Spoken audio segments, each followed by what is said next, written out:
வசனத்தை வாசிக்க கேட்கலாம். சங்கீதங்களின் புஸ்தகங்களே 124 சங்கீதத்தின் 7வது வசனம். வேடருடைய கண்ணிக்கு தப்பின குருவியை போல நம்முடைய ஆத்துமா தப்பிற்று, கண்ணி தெரித்தது, நாம் தப்பினோம். Praise the Lord. Hallelujah. இங்கே இவ்விதமாக சொல்லப்பட்டிருக்கிற வசனத்தை நாம் வாசித்தோம்.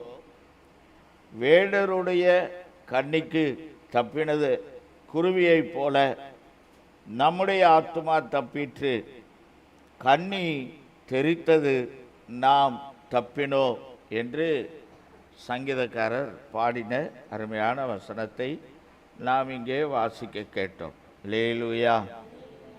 இங்கே ஒரு கண்ணி என்று சொல்லப்படுகிற ஒரு வார்த்தை, இது என்னன்னா வேடனுடைய கண்ணி என்று சொல்லப்பட்டிருக்கிறது. ஒரு குருவி, வேடன் ஏதோ ஒரு பறவையோ ஒரு விலங்கையோ வேட்டையாட கண்ணி வைப்பது வழக்கம். அல்லேலூயா. கவனிங்க, இந்த கண்ணி என்று சொல்லுவது மறைந்திருந்து அந்த பறவையை தாக்கவோ அல்லது அதை பிடிக்கவோ, அதே போல விலங்குகளை தாக்கவோ பிடிக்கவோ, மொத்தத்தில் தாக்குதல் என்பதை விட பிடிப்பது, அதை பிடித்து கொள்ளுவது, அதுதான், அதுக்கு பேர் தான் என்னது, கண்ணி. அவர்களுக்கு தெரியாது, சம்பந்தப்பட்டவர்களுக்கு, அதில் சிக்க போறவர்களுக்கு தெரியாது, அந்த பறவைக்கு தெரியாதுங்க கண்ணி இருக்கு என்று சொல்லி, அந்த விலங்குக்கு தெரியாது கண்ணி இருக்கு என்று சொல்லி. அதனால சொல்லுவாங்க கண்ணி வெடி தாக்குதல் அப்படின்னு சொல்லுவாங்க. பார்த்துருக்கீங்களா? தீவிரவாதிகள் அந்த என்ன புல்வாமா அப்படிங்கிற இடத்துல சில ஆண்டுகளுக்கு முன்னாடி, ஒரு 2-3 வருஷத்துக்கு முன்னாடி, இந்த சிஆர்பிஎஃப் வீரர்கள் எல்லாம் அந்த கண்ணி வெடி தாக்குதலிலே சிக்கி கொண்டார்கள். பாருங்க, இப்படி அது என்ன அப்படின்னா, கண்ணி வெடி அப்படின்னா என்னன்னா, அது என்ன புது விதமான வெடியா? இல்லை, அது யாருக்கும் தெரியாதபடி அவர்கள் மறைத்து வைப்பது. அப்போ அந்த இடத்துல தெரியாமல் போகிறவங்க என்ன செய்து கொள்ளுவார்கள், அதில் சிக்கி பாதிக்கப்படுவார்கள். இதுக்கு பேர் தான் கண்ணி. பாருங்க, இது எல்லா டைம்லையுமே ஒர்க் அவுட் ஆகாது. இந்த வேடன் கண்ணி வைத்திருப்பான், ஆனால் சில நேரங்களில் அந்த பறவைகள் என்ன செய்துவிடும், அந்த கண்ணிக்கு தப்பிவிடும். அதுபோல தான் விலங்குகள், அதுபோல தான் மனிதர்களுக்கும் கண்ணி வைக்கிறார்கள், ஆனால் தப்பிக்கொள்ளுவார்கள். பாருங்க, அதைத்தான் இங்கே சங்கீதக்காரர் சொல்லுகிறார், கண்ணி தெரித்தது, அல்லேலூயா, நாம் தப்பினோம் என்று சொல்லப்படுகிறதை பார்க்கிறோம். அப்போ இந்த கண்ணி தெரிக்க பண்ண கர்த்தர் நமக்கு உதவி செய்கிறார். அதனால தான் நம்ம அந்த சங்கீதம் 91 நாம் வாசிக்க முடியும், வேடருடைய கண்ணிக்கும் ஆண்டவர் என்ன செய்கிறார், நம்மை தப்புவிக்கிறார். ஆனாலும் சில கண்ணிகளை குறித்து நாம் கவனமாக இருக்க வேண்டும். ஆமென், அல்லேலூயா. இன்றைக்கு வேதம் சொல்லுகிறதான சில கண்ணிகள் என்ன, ஏன்னா அதை குறித்ததான ஒரு உணர்வு, அதை குறித்ததான ஒரு அவேர்னஸ், ஒரு எச்சரிக்கை உணர்வு நமக்கு இருக்குமானால், அப்படிப்பட்ட கண்ணிகளிலிருந்து நாம் என்ன செய்யலாம், தப்பித்து கொள்ளலாம். அந்த கண்ணி தெரிந்து போகும். அப்போ இது வேதம் என்ன, எதையெல்லாம் கண்ணிகள் என்று சொல்லுகிறது. மொத்தத்தில் இந்த கண்ணி என்ன செய்கிறது என்றால், நீங்கள் அதை தெரிந்து கொள்ள வேண்டும், நம்மை சிக்க வைக்கிறார். முதல்ல என்ன செய்யுது, சிக்க வச்சிரும். ரெண்டாவது, அது என்ன செய்யுன்னா கொன்று போடும். அப்படிதானே? வேடன் எதற்காக பறவைகளை பிடிக்கிறான், முதல்ல சிக்க வச்சிருவான் அதில், கண்ணியில். அடுத்தது என்ன செய்வான், அடித்து சாப்பிட்ருவான், இல்லைன்னா எங்கேயாவது கொண்டு போய் போட்டுருவான், விற்றுருவான். இதுதான் நடக்கும். பாருங்க, அப்படி சில காரியங்களை இன்றைக்கு நாம் தியானித்து நம்முடைய ஆவிக்குரிய வாழ்வின் பிரயோஜனத்திற்காக எடுத்துக்கொள்ள போகிறோம். வாசிக்கலாம். நீதிமொழிகள் 29:25 விதமாய் சொல்லுகிறது. ஒரு கன்னி அங்கே சொல்லப்பட்டிருக்கிறது, வாசிக்கலாம். மனுஷனுக்கு பயப்படும் பயம் மனுஷனுக்கு பயப்படும் பயம் கண்ணியை வருவிக்கும். ஹல்லேலூயா. பாருங்க, ஒரு மனுஷனுக்கு நாம பயப்படுவோமானால் அது நமக்கு என்னவாய் இருக்கிறது? ஒரு கன்னியாய் இருக்கிறது. இங்க ஒரு கன்னி, இந்த கன்னி மனுஷனுக்கு பயப்படும் பயம் என்கிறதான கன்னி.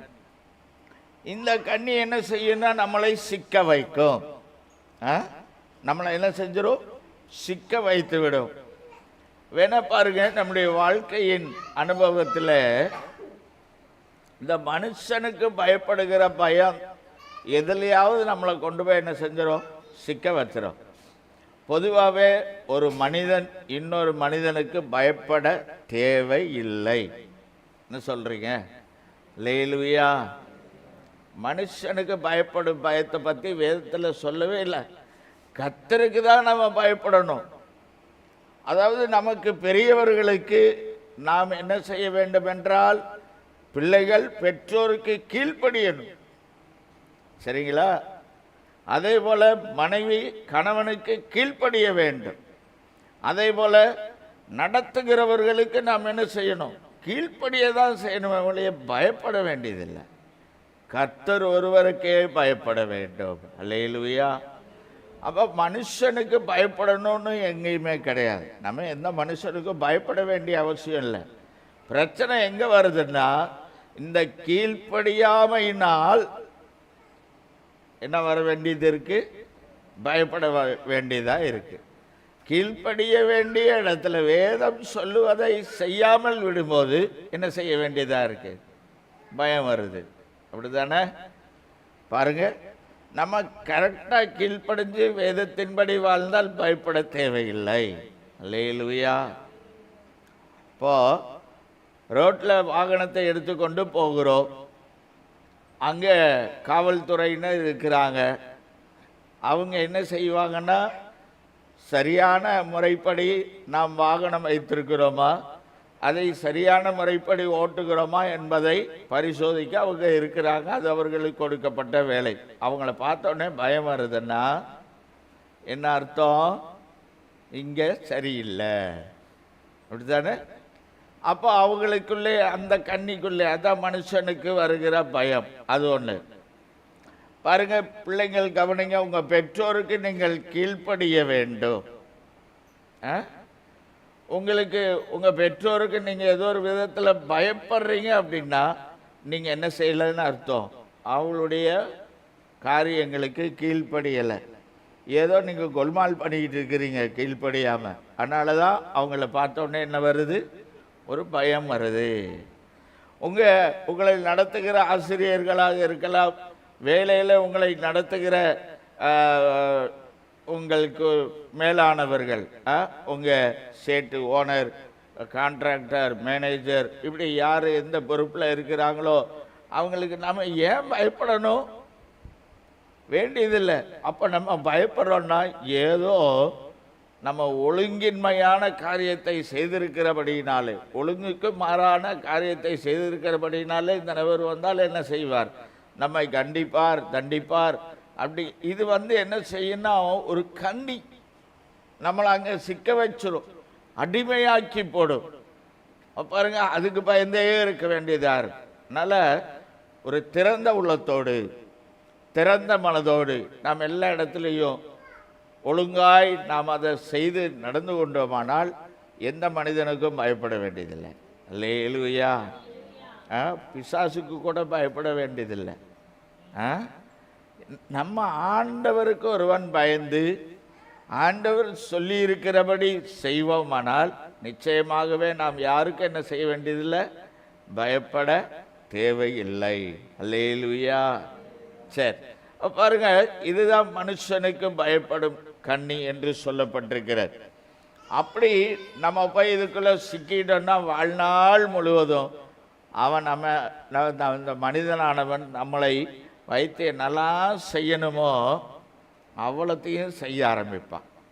அதான் நம்ம சிக்கி கொள்ளுவது. மனுஷனுடைய கண்ணிக்குள்ளாய் சிக்கிக்கொள்ளுவது, மாட்டிக்கொள்ளுவது. அது அப்புறம் என்ன ஆகுன்னா, நம்ம ஆண்டவருக்காக வாழ்வதற்கே ஒரு கேள்விக்குறியாகிவிடும். அப்போ ஆண்டவருக்காக வாழ்வதிலேயே நமக்கு என்ன வந்துடும்? பிரச்சனை வந்துடும். அதனால் கவனிங்க, ஒரு மனிதனுக்கு பயப்பட நம்ம தேவையில்லை. அல்லேலூயா. சரியான நேரத்திற்கு வேலைக்கு போனால் அந்த நம்மை வேலையை வைத்து நடத்துகிறவருக்கு நாம் எதற்காக பயப்படணும்? பயப்பட தேவையில்லை. 7 மணிக்கு வேலைன்னா 6:50க்கு நம்ம அங்கே போய் இருக்கணும். 7:10க்கு போனால் தான் ஓனருக்கு என்ன செய்யணும்? பயப்பட வேண்டியதாக இருக்கும். சிலரெல்லாம் யாராவது ஃபோன் பண்ணாலே பயப்படுவாங்க. எதுக்காக நம்ம பயப்பட வேண்டியது வருது? நம்ம அந்த இடத்துல சரியாக இல்லை, அந்த நபர்கிட்ட பேசும் அளவிற்கு நமக்கு அவருக்கு ஏதோ ஒரு பிரச்சனை இருக்குது, அதனால தான் பயம் வருது. அப்போ அதில் நம்ம கிளியராக இருந்தால் மனுஷனுக்கு பயப்பட தேவையில்லை. அல்லேலூயா. அப்போ இந்த மனுஷனுக்கு பயப்படும் பயம் என்பது கண்ணியை வருவிக்கும். ஆகினாலே அந்த இடத்துல அதனால் மனிதர்களுக்கு நம்ம கீழ்ப்படியணும். அதை தான் நம்ம தவறாக புரிந்து கொண்டு பயப்படுறது என்ன, கீழ்ப்படுகிறது என்னங்கிற விவரம் தெரியல. நடத்துகிறவர்களுக்கு சரியாக அவங்க சொல்கிறத கேட்டு கீழ்ப்படியணும். அது நமக்காக அவர்கள் நியமிக்கப்பட்டவர்கள். நம்மை ஆளுகை செய்கிற தலைவர்களாக இருக்கட்டும், அவர்களுக்காக நம்ம செய்ய வேண்டிய காரியத்தை கரெக்டாக செஞ்சிட்டோன்னா என்ன இல்லை, ஒரு பிரச்சனை இல்லை. பாருங்க, இதை நாம் செய்கிறவர்களாக இருக்கணும். 2வது வாசிக்கலாம், நீதிமொழிகள் 20ஆம் அதிகாரம், அதே 25வது வசனம். பரிசுத்தமானதை விழுங்குகிறதும் பொருத்தனை செய்த பின்பு யோசிக்கிறதும் மனுஷனுக்கு கண்ணியா இருக்கும். ஆமென். அல்லேலூயா. இதுல 2 காரியத்தை நான் உங்களுக்கு சொல்லுகிறேன். முதலாவது 2 பேர் சொல்லி இருக்கீங்க, பரிசுத்தமானதை விழுங்குவது கண்ணி. 2வது அடுத்தது அதை நான் சொல்றேன்.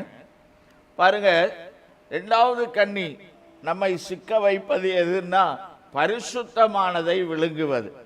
அது என்ன பரிசுத்தமானது, அதை எப்படி விழுங்குவது என்று சொல்லி நாம் பார்ப்போமானால், அதாவது கர்த்தருக்காக பரிசுத்தம் பண்ணப்பட்ட சில காரியங்கள் இருக்கிறது. அதை ஒருபோதும் நாம் எடுத்துக்கொள்ளக்கூடாது. அதான் விழுங்குவது. என்னது விழுங்குறதுன்னா எடுத்து வாய்க்குள்ள போட்டு விழுங்குறது அது இல்லை.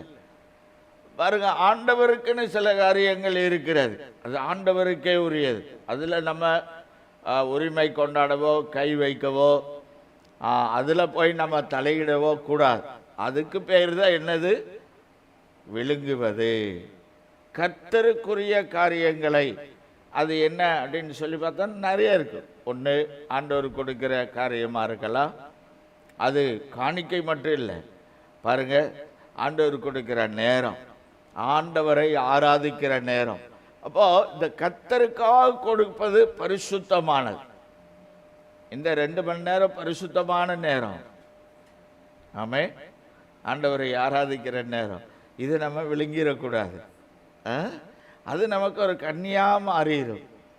ஆண்டவருக்கு காணிக்கை கொடுப்பது என்பது பரிசுத்தமானது. வேதம் சொல்லுது, நான் சொல்லலை. பாருங்க, அதை நாம் என்ன செய்து விடக்கூடாது, விழுங்கிடக்கூடாது. அது நமக்கு கண்ணியாய் மாறிவிடும்.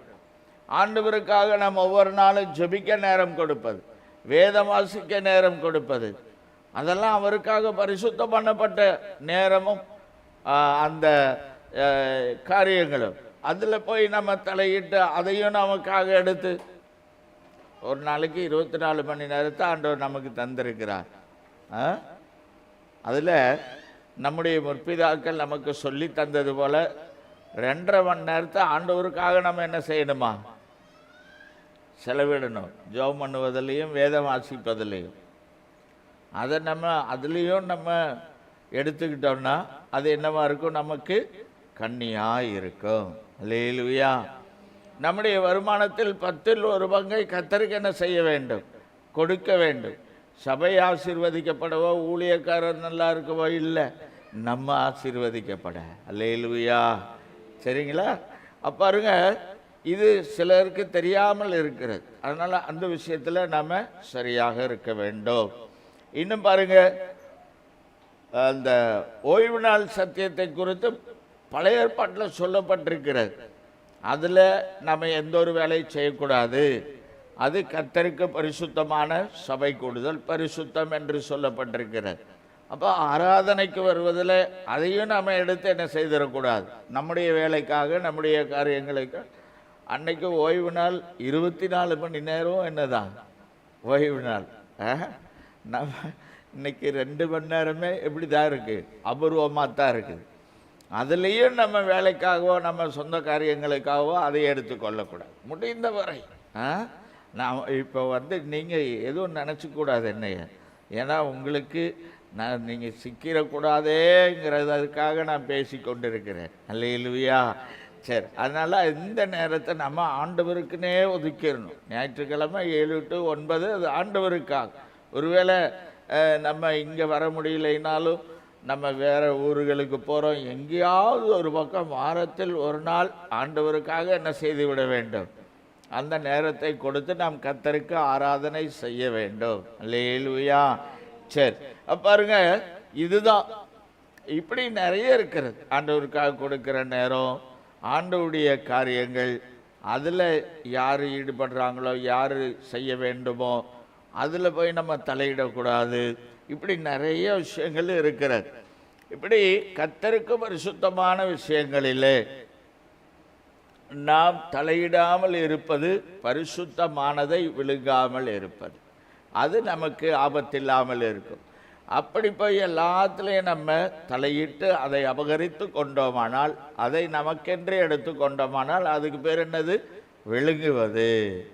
அப்போது அது நமக்கு என்ன செய்யணும்? கண்ணியாக இருக்கும். நம்முடைய வாழ்க்கையில் அநேக சிக்கப்பட்ட நிலைகள் வருவதற்கு காரணம், அநேக இடங்களில் சிக்கிட்டு நம்ம வெளியே வர முடியாமல் இருப்பதற்கு காரணம் பரிசுத்தமானதை விழுங்கி இருக்கிறோம்.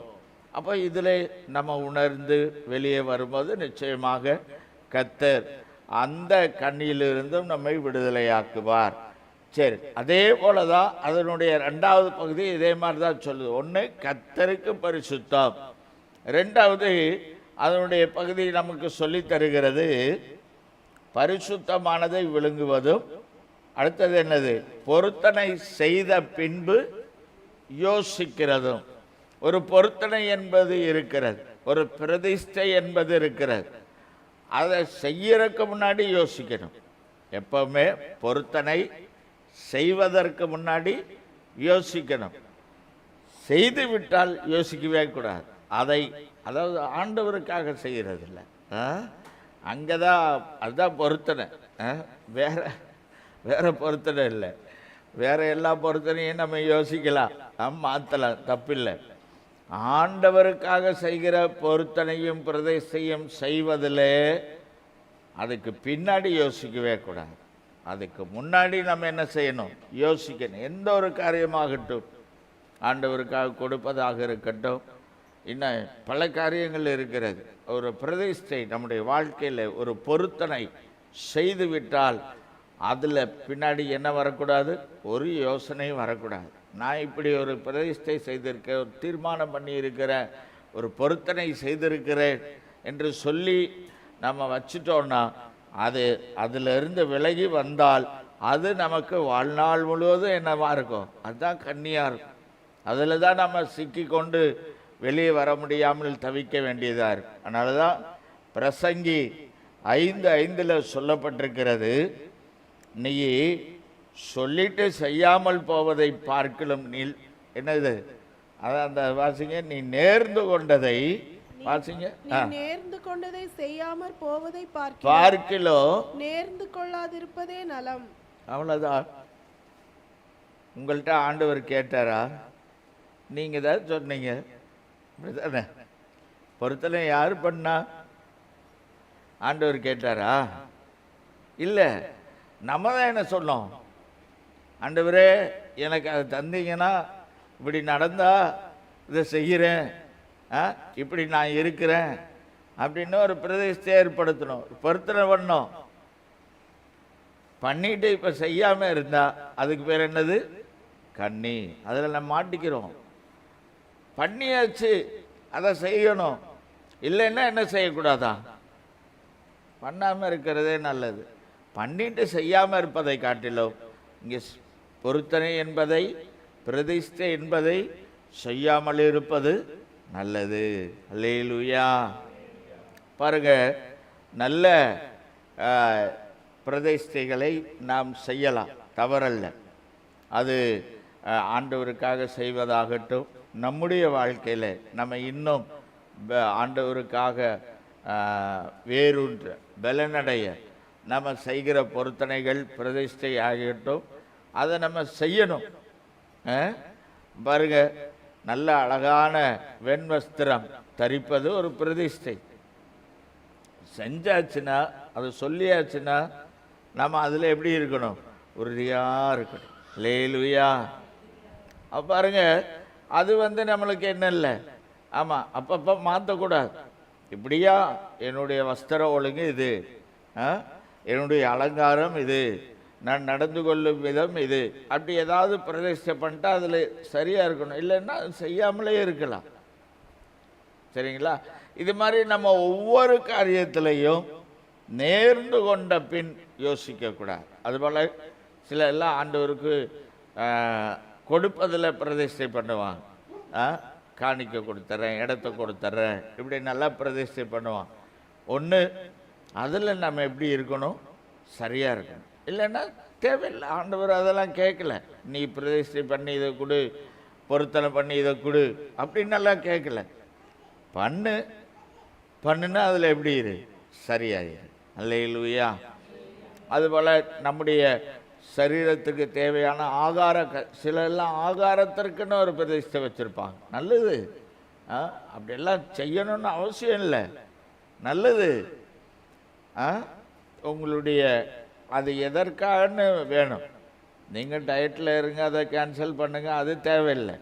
ஆண்டவருக்காக ஆகாரத்தில் ஒரு ஒழுங்காக வச்சுருக்கீங்கன்னா அதில் என்ன செய்யணும்? சரியாக இருக்கணும். நான் அங்கே தான் வர்றேன்.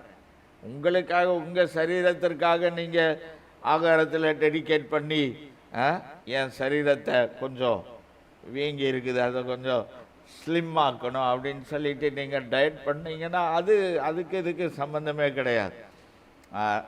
நான் நான்வெஜ் சாப்பிட்றதுனாலையோ, அதிகமாக சாப்பிட்றதுனாலையோ, ஒரு நாளைக்கு 3 வேளை சாப்பிட்றதுனாலையோ எனக்கு ஜெபத்துக்கும் வேத வாசிப்பதற்கும் ஆண்டவரை ஆராதிப்பதற்கும் இடையூறாக இருக்குது அப்படின்னு சொல்லி ஒரு டெடிகேட் பண்ணிங்கன்னா அதில் எப்படி இருக்கணும்? கரெக்டாக இருக்கு.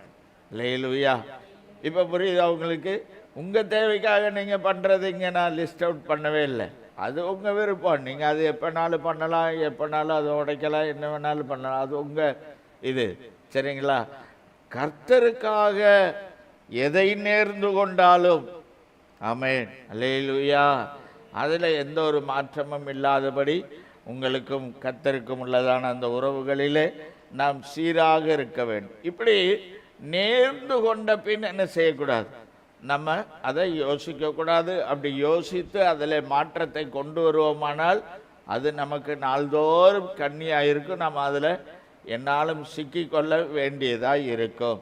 சரி, அடுத்தது உபாகம புஸ்தகம் 7ஆம் அதிகாரம் 16வது வசனத்தை வாசிக்கும் போது அடுத்த காரியமாக வாசிக்கலாம்.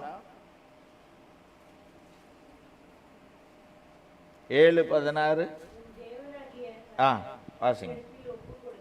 ஆ ஆ ஆ ஆ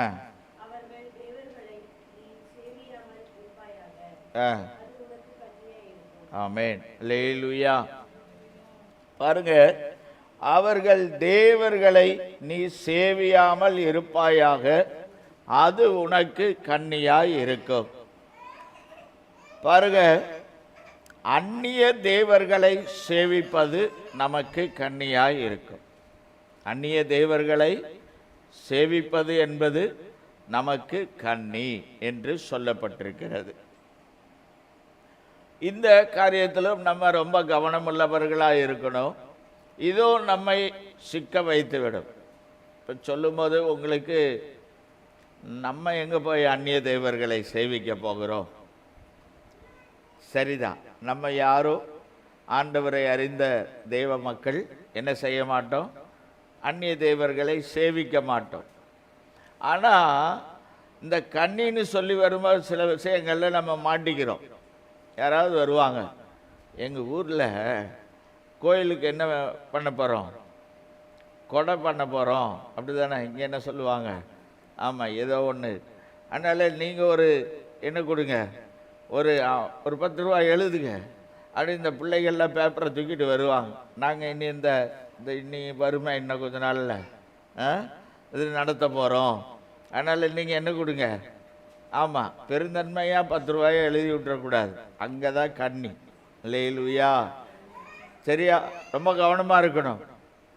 ஏன்னா நீங்கள் ஏழைகளுக்கு கொடுப்பது தவறல்ல. ஏதோ ஒரு கஷ்டத்துக்குள்ளே இருக்கிறவர்களுக்கு நம்மால் கொடுப்பது தவறல்ல. ஆனால் அது அந்நிய தெய்வத்திற்கு உங்கள் வருமானத்திலிருந்து 5 ரூபாய் போனாலும் அது உங்களுக்கு என்னவா இருக்கும்? கண்ணியாக இருக்கும். ஏன்னா அவர்களை சேவிப்பது நீங்கள் அல்ல, அவர்கள் சேவிக்கப்படுவதற்காக உங்கள் கர்த்தர் உங்களுக்கு தந்த பலன் எங்கே போகுது? அங்கே போகுது. அதுக்கு நீங்கள் அப்படி காசு மட்டும் இல்லை, அதுக்கு எவ்விதத்திலும் நீங்கள் என்னவா இருக்கக்கூடாது? உதவிகரமாக இருக்கக்கூடாது. அல்லேலூயா. நீங்கள் அவங்கள எதுக்க வேண்டாம், அவங்க கூட நிற்க வேண்டாம், அவங்களுக்கு செய்ய வேண்டாம். அதெல்லாம் நம்ம அதை செய்ய மாட்டோம். அவங்க வணங்குறாங்களா, வணங்கிட்டு போட்டோம். அவங்கள பற்றி நம்ம குறைவோ குற்றமோ சொல்ல வேண்டியதில்லை. தெரியாமல் பண்ணுகிறார், அது வேற. ஆனால் அவங்களுக்கு நான் சப்போர்ட் பண்ணுறேன் அப்படின்னு போகும்போது தான் பிரச்சனை வரும். இல்லையா? அது சேவிப்பதற்கு இணையாகிவிடும். அந்த செயலை நாம் என்ன செய்யக்கூடாது? செய்யவே கூடாது. ஆமென். அல்லேலூயா. அவர்களுக்கு உடந்தையாகி போயிடக்கூடாது. இப்போ அவங்க வேற ஏதோ ஒரு காரியம் கஷ்டப்படுறாங்க, துன்பப்படுறாங்க, ஒரு பொதுவான காரியத்தை செய்வதற்காக நம்மிடத்தில் கேட்குறாங்க, ஊர்க்காரங்க கேட்குறாங்கன்னா தாராளமாக எடுத்து கொடுக்கலாம். ஒரு பொதுவான காரியம் செய்யணும், ஊரில் ஒரு தண்ணி வசதியை ஏற்படுத்தணும், இல்லது ஏதோ நம்முடைய ஊரை சுத்தமாக்குவதற்கு சிலருக்கு காசு கொடுக்கணும் அப்படின்னா பரவாயில்ல. அதுலாம் நீங்கள் அங்கே போய் அதுக்காக 5 ரூபா 10 ரூபாய்க்காக சண்டை போட்டு பேரை கெடுத்துக்கூடாது. ஆனால் இப்படி யாராவது வந்தாங்கன்னா தயவுசெய்து சொல்லிடணும், நாங்கள் அதில் என்ன செய்ய மாட்டோம். ஆமாம், நிறைய பேருக்கு தெரியும், உங்களை பற்றி தெரியும், இதுக்கு தரமாட்டீங்கன்னு சொல்லி. ஏன்னா நம்ம அப்படி வந்துட்டோம், அநேகருக்கு தெரியும். ஆனாலும் அதில் ரொம்ப கவனமாக இருக்கு. இன்றைக்கி அதெல்லாம் சிலருக்கு தெரியாமலே போய்விடுகிறது. அதான் கண்ணி. தெரியாமலே என்ன செய்வது? போய் மாட்டிக்கொள்ளுகிறார்கள். ரொம்ப கவனமாக இருக்க வேண்டும். வேலையில் வேலை செய்கிற இடத்துலையும் அப்படி தான் வந்து கேட்பாங்க, பரவாயில்லையே நீ ஒன்றும் வெள்ளிக்கிழமை நீ ஒன்றும் வந்து நிற்க வேண்டாம், காசை மட்டும் கொடுத்துரு. ரொம்ப கவனமாக இருக்கணும். நம்ம அதில் ரொம்ப ஜாக்கிரதையாக இருக்கணும். அது கண்ணி நம்முடைய வருமானம் பாதிக்கப்பட்டு போயிடும், நம்ம சிக்கப்பட்டு போய்விடுவோம். அப்படி அநேகருடைய வாழ்க்கை பாதிக்கப்பட்டிருக்கிறது, சிக்கப்பட்டிருக்கிறார்கள். அதில் நம்ம ரொம்ப ஜாக்கிரதையாக இருக்கணும். இல்லையா?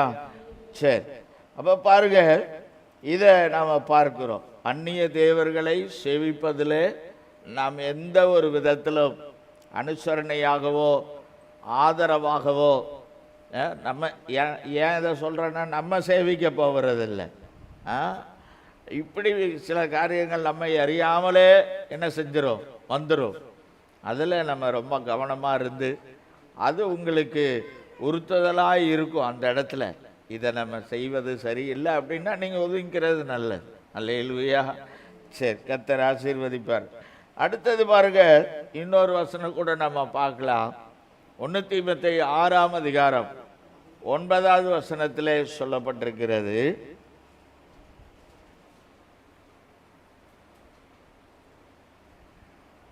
தீமோத்தேயு 6:9.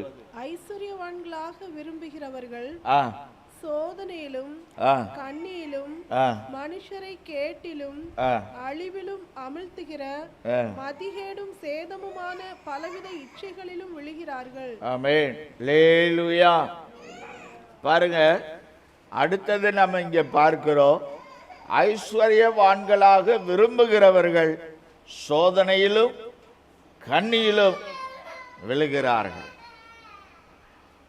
அடுத்தது என்ன நடக்குதுன்னா, ஐஸ்வர்யவானாக வேண்டும் என்கிற விருப்பம், அது என்ன ஆகுதுன்னா நமக்கு ஒரு கண்ணியாக நம்மை சிக்க வைக்கிறது.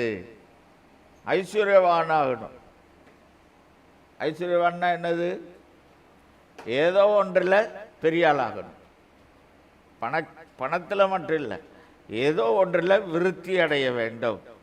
பணமாக இருக்கலாம், பொருளாக இருக்கலாம், ஏதோ ஒன்றில் ஐஸ்வர்யம், அதுக்கு பேர் தான் ஐஸ்வர்யம். பெருசாகணும், நான் பெரிய ஆளாகும் அப்படின்னு விரும்புவது கண்ணியை கொண்டு வரும்.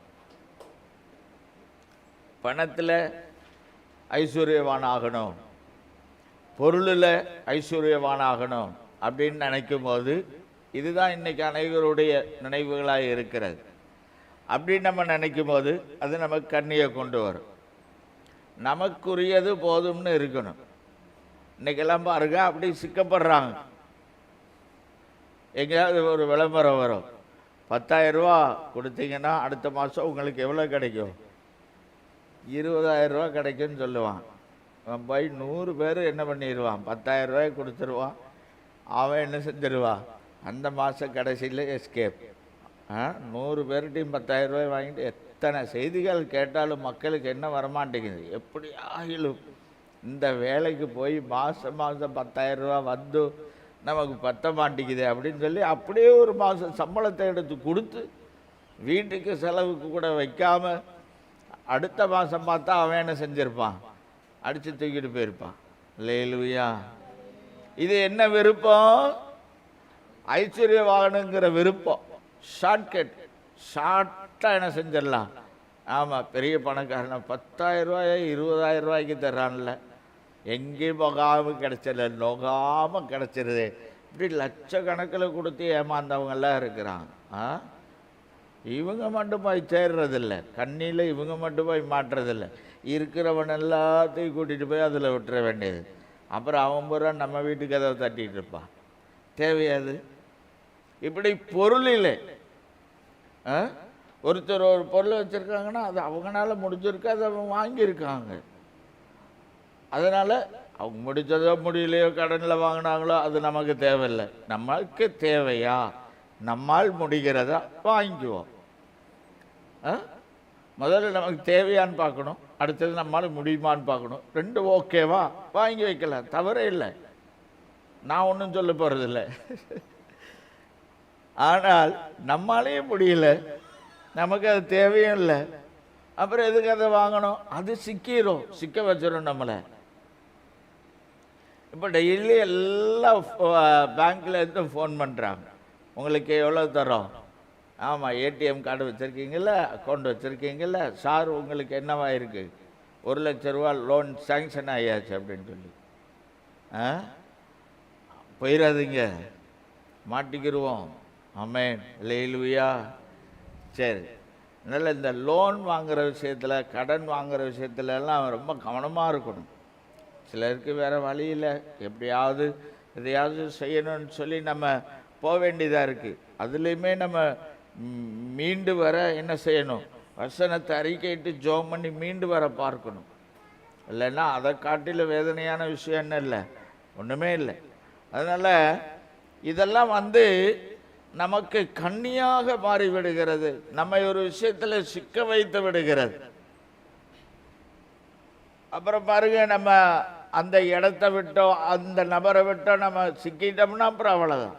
கடன் நம்மளை சிக்க வச்சுருது, லோன் நம்மளை சிக்க வச்சுருது. இன்னும் இந்த மாதிரி வருமானத்தை மல்டிப்ளை பண்ணுவது, அதான் அதிகப்படுத்துவதில் போய் யாருக்கிட்டையாவது சீட்டு கம்பெனிக்காரர்கிட்ட, தனியார் பேங்க்கு, இந்த மாதிரி யாருக்கிட்டையாவது கொடுத்து 1 லட்சம் 10 லட்சம் ஆகுதுன்னு சொல்லி இப்படி எங்கேயாவது போய் கொடுப்பது, தேவையில்லாத பொருட்களை வாங்கி வீட்டில் வைப்பது, அது வாங்கினதோடு சரி, அது அப்படியே இருக்கும். ஒரு பிரயோஜனம், நமக்கு பிரயோஜனப்படாது, அது வாங்கின காசு தான் என்னது, வீணாக போயிருக்கும். பாருங்கள், இதில் எல்லாம் ரொம்ப கவனமாக இருக்கணும். கண்ணியை வருவிக்கும். அல்லேலூயா. அதனால் நம்ம அப்படி விரும்பக்கூடாது. நமக்குரியது போதும் என்று இருப்போம். கர்த்தர் நமக்கு தந்தால் வாங்கிக் கொள்ளுவோம், அதை வைத்திருப்போம், பயன்படுத்துவோம். ஆமென், அல்லேலூயா. சரி, இது நமக்கு கண்ணியாக இருக்கு. இதில் சிக்கிட்டு அநேகர் தங்களுடைய ஆவிக்குரிய நல்ல அனுபவங்களை இழந்தவர்கள் இருக்கிறார்கள். இன்னும் அவர்களுடைய சரீர சுகத்தையே இழந்தவர்கள் இருக்கிறார்கள். இதெல்லாம் ரொம்ப நம்ம ஜாக்கிரதையாக இருந்து செயல்பட வேண்டியதாக இருக்கு. பாருங்க, சில கன்னிகளை குறித்து நான் உங்களுக்கு சொன்னேன். மனுஷனுக்கு பயப்படுவது கன்னியாய் இருக்கும். அடுத்தது என்னது? பரிசுத்தமானதை விழுங்குவது கன்னியாய் இருக்கும். அப்புறம் நேர்ந்து கொண்டதை செய்யாமல் இருப்பது கன்னியாய் இருக்கும். அந்நிய தேவர்களை செவிப்பது கன்னி. ஐஸ்வர்யவானாக விரும்புவது கன்னி. இதற்கு தப்புவிக்கிறதுக்கு, இதிலிருந்து தப்புவதற்கு வழி இருக்கிறது. சிக்கிட்டோம்னாலும் தப்புறக்கு வழி இருக்கு, சிக்காமல் தப்புவதற்கும் வழி இருக்கு. அதில் முக்கியமான ஒன்று கர்த்தருக்கு பயப்படுதல். அல்லேலூயா. நீதிமொழிகள் 14:27 சொல்லப்பட்டிருக்கிறது, கர்த்தருக்கு பயப்படுதல். வாசிங்க, அந்த வசனத்தை வாசிங்க. கர்த்தருக்கு பயப்படுதல் ஜீவ ஊற்று, அதனால் மரண கன்னிகளுக்கு தப்பலாம். அல்லேலூயா. நீதிமொழிகள் 14:27 இருக்கு. கர்த்தருக்கு நாம் பயப்படும் போது மரண கன்னிகளுக்கு என்ன செய்யலாம்? தப்ப முடியும். ஆண்டவருக்கு பயப்படுற பயம் இருந்தாச்சுன்னா போதும், அது மரண கன்னிக்கே நம்ம என்ன செய்து விடுகிறது? தப்ப வைத்து விடுகிறது. அதனால எப்போதும் கர்த்தருக்கு பயப்படுகிற பயம் நமக்குள்ளே இருக்கணும். பாருங்க, கர்த்தருக்கு நான் முதலே சொன்ன மனுஷனுக்கு பயப்படும் பயம், அந்த விஷயத்தை பேசும்போது சொல்லிட்ட. கர்த்தருக்கு நம்ம பயப்பட ஆரம்பிச்சிட்டோன்னா எந்த மனுஷனுக்கும் என்ன செய்ய வேண்டியதில்லை, பயப்பட வேண்டியதே இல்லை. கர்த்தருக்கு நம்ம பயப்படுறோன்னா நிச்சயமாக ஆண்டவருக்குரிய பரிசுத்தமான காரியத்தில் நம்ம என்ன செய்ய மாட்டோம்? கை வைக்கவே மாட்டோம், விழுங்க மாட்டோம். கர்த்தருக்கு பயப்பட ஆரம்பிச்சோன்னா அந்நிய தேவர்களை குறித்ததான காரியத்தில் நமக்கு பயம் வராது, தேவையில்லை. கர்த்தருக்கு பயப்பட ஆரம்பிச்சோன்னா ஐஸ்வர்யவானாகணுங்கிற அவசியம் இல்லை. நான் கர்த்தருக்கு பயப்படுகிறேன், எனக்கு வேண்டிய ஆசீர்வாதத்தை அவர் தருவார். அல்லேலூயா. நம்ம விருப்பம் கொள்ளணும்னு இல்லை. அப்படி ஒரு விருப்பம் இருக்குன்னா ஆண்டவர்கிட்ட கேளுங்க, நம்மளா போய் மாட்டிக்கூடாது. அல்லேலூயா. விருப்பம் யாருக்கு தான் எல்லாம் இருக்கிறது. நம்ம ஆண்டவர்கிட்ட கேட்கணும், ஆண்டவரே. ஏன்னா ஆண்டவர் அதற்கான வாக்கு பூமியிலே நம்ம ஆசீர்வதிப்பதற்கு அவர் போதுமானவர் தான். நம்ம இப்படியே இருக்கணுங்கிற எண்ணம் ஆண்டவருக்கும் கிடையாது, எனக்கும் கிடையாது, நம்மளுக்கும் கிடையாது. நம்ம நல்லா இருக்கணும். பூமியில் இருக்கிற தெய்வ பிள்ளைகள் உலக மக்களை காட்டிலும் நம்ம நல்லா இருக்கணும், ஐஸ்வர்யவானா இருக்கணும். ஆனால் நம்ம கர்த்தருக்கு பயந்து ஜீவிக்கும் போது கர்த்தர் நிச்சயமாக அதன் ஆசீர்வாதத்தை நமக்கு என்ன செய்வார்? தருவார். அல்லேலூயா. சரி, அடுத்தது அந்த நீதிமொழிகள்லேயே இன்னும் 2 வசனம் 13-14 வாசிங்க. அந்த வசனத்தை வாசிங்க. நீதிமொழிகள் 13-14.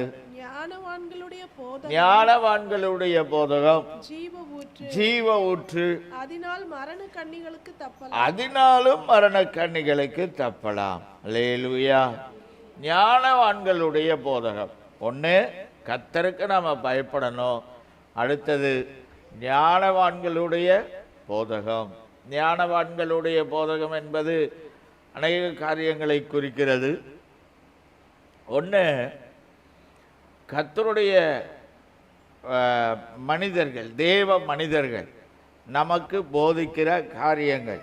அப்படி நம்ம பார்க்கும்போது வேதத்திலிருந்தே வரலாம். பரிசுத்த ஆவியானவரை கொண்டு தேவ மனிதர்கள் நமக்கு என்ன செய்திருக்கிறார்கள்? போதித்திருக்கிறார்கள். அப்போஸ்தலர்களை கொண்டு நிருபங்கள் நமக்கு என்ன செய்யப்பட்டிருக்கிறது? பரிசுத்த ஆவியானவர் மூலமாக ஞானத்தை போதிக்கிறது. நீதிமொழிகள் மூலமாக ஞானம் நமக்கு போதிக்கப்படுகிறது. இது வேதத்திலிருந்தே வரலாம். அப்போ நம்ம அதற்கு கீழ்ப்படியும் போது, அதை கேட்கும் போது, ஞானவான்களுடைய போதமும் எப்படி இருக்கு? ஜீவ ஊற்று மாதிரி இருக்கு. அதனால அதுக்கு நம்ம கீழ்ப்படியும் போது என்ன செய்யலாம்? கன்னிகளுக்கு தப்பலாம். நம்மை நடத்துகிற தேவ ஊழியர்களுக்கு அவருடைய போதகத்தை கேட்கும்போது கன்னிகளுக்கு தப்பலாம். பிள்ளைகள் கவனிங்க, உங்கள் பெற்றோர் உங்களை நடத்துகிறார்கள் என்றால் அதற்காக ஞானம் பெற்றவர்கள். பிள்ளைகளை நடத்துவதற்கு பெற்றோருக்கு கர்த்தர் என்ன தந்திருக்கிறார்? பிள்ளைங்க கவனிக்கிறீங்களா? அப்பா அம்மாவுக்கு ஆண்டவர் என்ன தந்திருக்கிறார்? கவனிக்கல, அதான் சொல்ல தெரியல. அப்பா அம்மாவுக்கு உங்களை நடத்துவதற்கான ஞானம் கர்த்தர் தந்திருக்கிறார். பிள்ளைங்க கவனிக்கணும். அதுபோல நமக்கு மேலே இருந்து நடத்துகிற ஊழியக்காரர்களுக்கு கர்த்தர் ஞானம் தந்திருக்கிறார். வேத புத்தகத்தில் நாம் கற்றுக்கொள்ளுகிற காரியம் நமக்கு ஞானத்தை போதிக்கிறது. அதனால அவங்கள விட நீங்க படித்தவங்களா இருக்கலாம், அவங்கள விட திறமசாலிகளாக இருக்கலாம், ஆனாலும் ஞானம் போதிக்கப்படுவது அவர்களால் மாத்திரமே. அல்லேலூயா. படித்தது திறமசாலி எல்லாம் வேற. படித்தது அறிவு, திறமசாலி என்பது அனுபவம். ஆனால் இவைகளை சரியாக பயன்படுத்த வேண்டுமானால் என்ன வேணும்? ஞானம் வேணும். படிப்பு இருக்கும் சிலருக்கு, ஆனால் அதை எங்கே பயன்படுத்தணும்னு தெரியாது. அது இங்கே பயன்படுத்தணும் அப்படிங்கிறதுக்கு பேர் தான் என்னது? ஞானம். அனுபவம் இருக்கும், ஆனால் அந்த நேரத்தில் அது கைவிட்டு போயிடும். அதை சரியாக அந்த அனுபவத்தை பயன்படுத்த வேண்டியது ஞானம். இதை ஆண்டவர் என்ன செய்திருக்கிறார்? நம்மை நடத்துகிறவரிடத்திலே தந்திருக்கிறார். அல்லேலூயா. அதனால் இன்னைக்கு சில பிள்ளைகள் அப்படிதான். கவனிங்க, பிள்ளைங்க கொஞ்சம் கவனிக்கணும் பாருங்க. எங்கள் அப்பா அம்மாவுக்கு ஒன்றும் தெரியாது, அப்படி தானே? போங்க, உங்களுக்கு ஒன்றும் தெரியாது.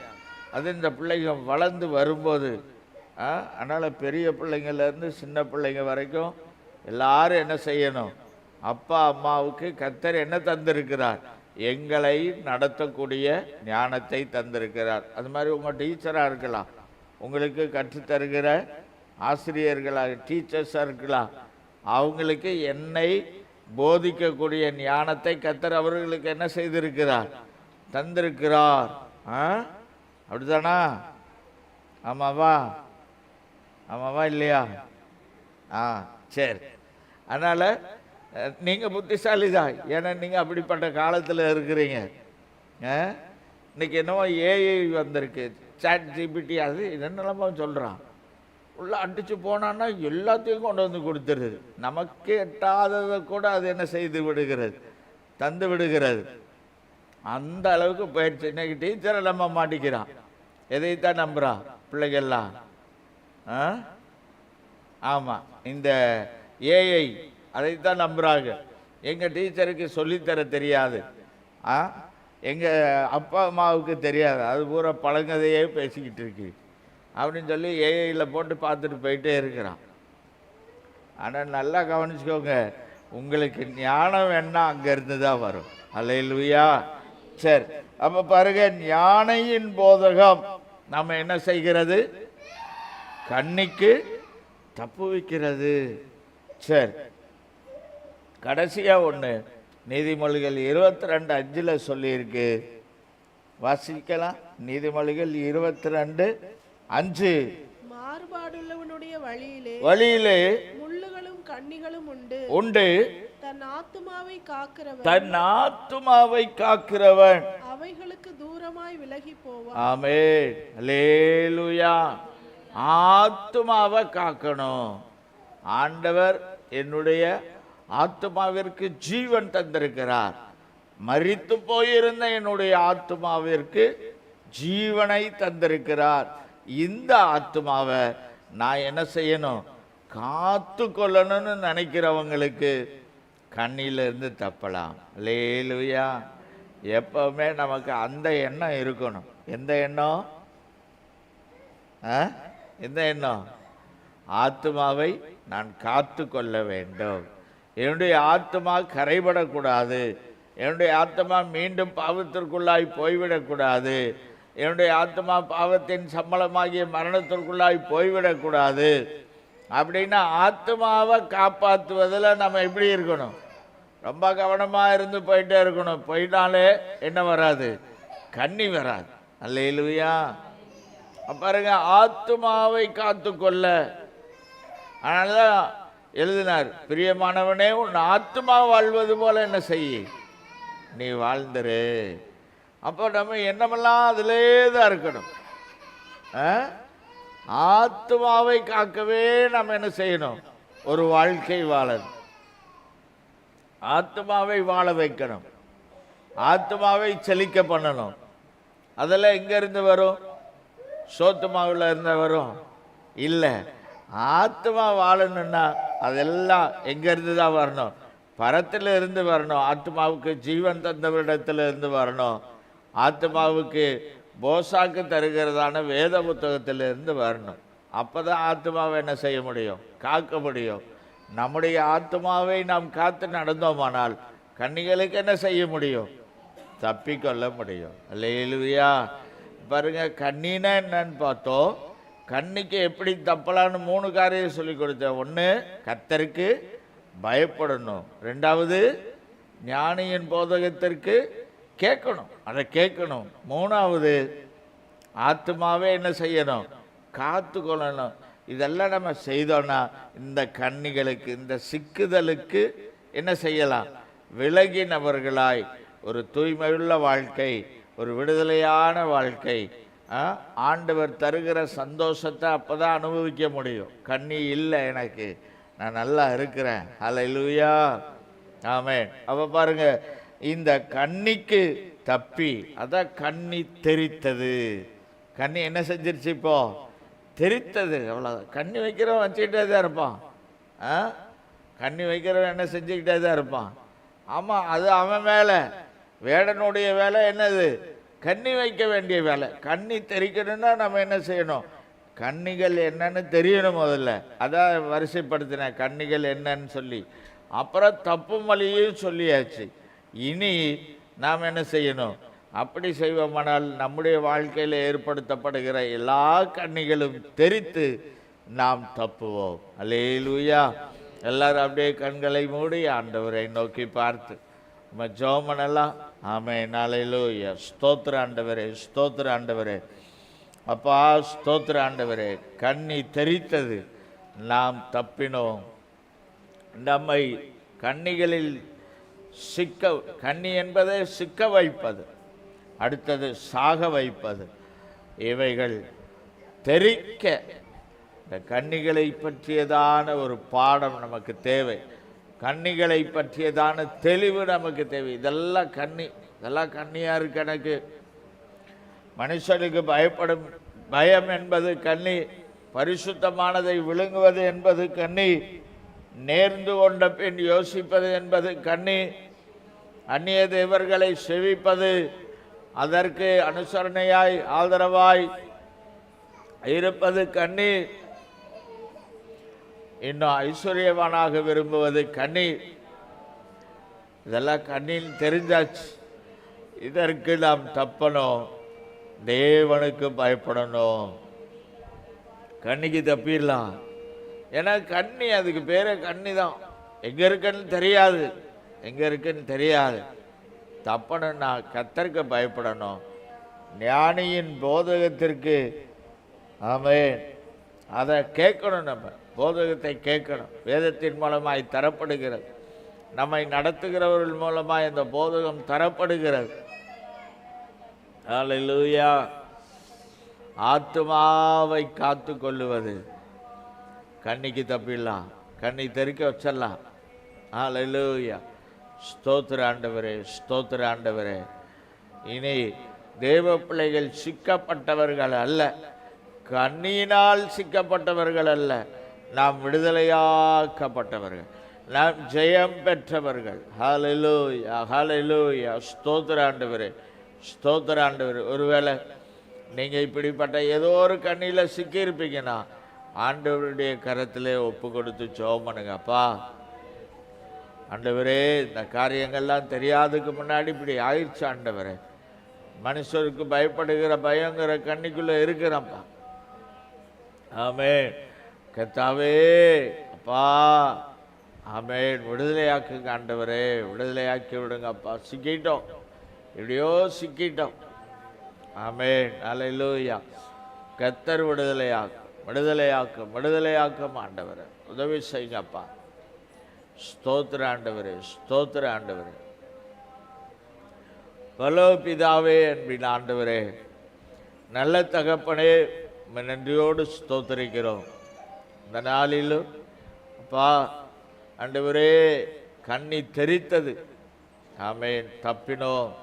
வேடனுடைய கண்ணிக்கு தப்புவிக்கிற கத்தர், பாதுகாக்கிற கத்தர், நீர் என்றும் எங்களுக்காக இருக்கிறீர் ஆண்டவரே. இந்த கண்ணிகள் எவைகள் என்று நாங்கள் பார்த்தோம். கண்ணிக்கு எப்படி தப்பலாம் என்று சொல்லி பார்த்தோம். எங்கள் வாழ்விலே அதை அறிந்து புரிந்து நல்ல ஆண்டவருக்கான வாழ்வு, ஆனந்தமான வாழ்வு, அபிஷேகம் நிறைந்த வாழ்வு, சமாதானமுள்ள வாழ்வு, சந்தோஷமுள்ள வாழ்வை கர்த்தர் எல்லாருக்கும் தந்தருளுவீரா. கண்ணியில் சிக்கிக்கொள்ளாதபடி, சிக்கினாலும் தப்பிக்கொள்ள ஆண்டவரே, மீண்டும் மீண்டும் அதுக்குள்ள போகாதபடி காத்துக்கொள்ள கர்த்தர் எல்லாருக்கும் உதவி செய்வீரா. உடைய அன்பு கரத்திலே தருகிறோம் அப்பா. தொடர்ந்துள்ள நேரங்களை கர்த்தர் ஆசீர்வதி. தேவ நாமத்திற்கு மகிமை உண்டாகட்டும். ஆராதனையிலே பங்கு பெற்ற தெய்வ மக்கள் ஆண்டவரே, ஒவ்வொருவரையும் கர்த்தர் ஆசீர்வதி. ஆண்டவரே, உங்கள் கிருபை பெருகட்டும். உங்கள் வல்ல கரத்திலே இலை தாழ்த்துகிறோம். ஆசீர்வதி. மேலான காரியங்களை செய்யுங்கப்பா. உமக்கு எல்லா கனமகிமை உண்டாகட்டும். இயேசுவின் நாமத்தில் கேட்கிறோம் எங்கள் நல்ல பிதாவே.